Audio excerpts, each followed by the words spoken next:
Hey, my name is David Foster. I'm the pastor of the Gathering here in Nashville, Tennessee. Welcome to this program that we've put together on facing cancer with faith. You are a person maybe who just discovered that you have cancer. The test came back and the doctors in a cold, calculated manner, or even a compassionate manner, said, you have cancer and this is how long you have to live. Maybe you're reeling with that. You're looking for some practical help. And trust me, we understand what that feels like. You may be someone who has someone in your life, maybe a family member, a husband, a wife, a child, who's just been diagnosed with cancer, and they're reeling from their emotions, and you're trying to find some footholds or some ways to help them in a practical way. We thought we would sit down and give you a rare look into the life of someone who is walking through cancer and facing it with great faith. His name is Hal Wilson. Hal's a businessman, a great dad, husband, friend, someone that I've been watching over time deal with this adversity of all adversities. I thought it'd be great to sit down and ask him some questions that I hear other people ask about how you face cancer with faith. Hal, thanks for letting us come into your home.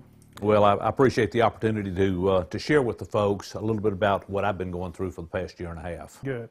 Well, let's just jump right into it. You betcha. I guess the first question I have, and I think I had when I heard you had cancer, is, what's your first response? What, when you're told you had cancer? I'm sure it's the last thing on your mind. Yeah, definitely. Just a little bit of background first. I had been experiencing some pain in my left arm, thought it was a rotator cuff, operated on for that. Found some spots, was the first indication of cancer.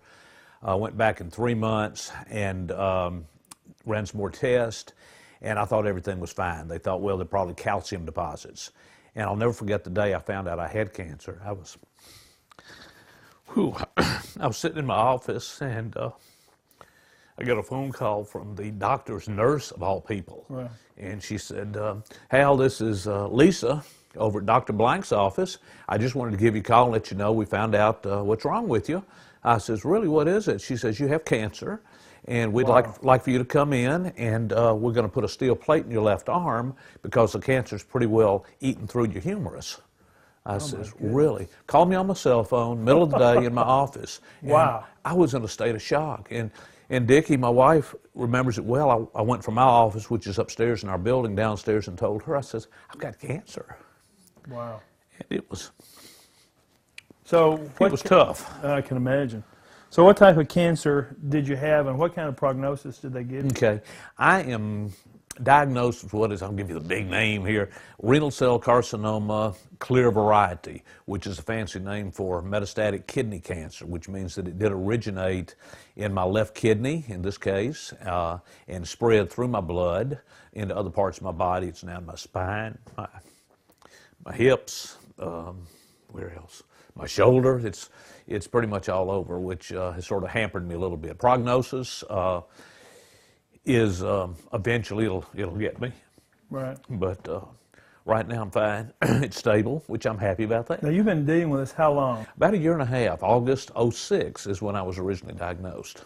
I mean, it's hard to believe. I mean, all the surgeries and other things you've gone through, you look great, and I'm sure you hide a lot of the pain, but you really seem like you're really dealing with this as well as anyone I've ever known. Well, you're very kind, thank you. And I think, well, I know that God has had a tremendous impact on my life as I've gone through this battle.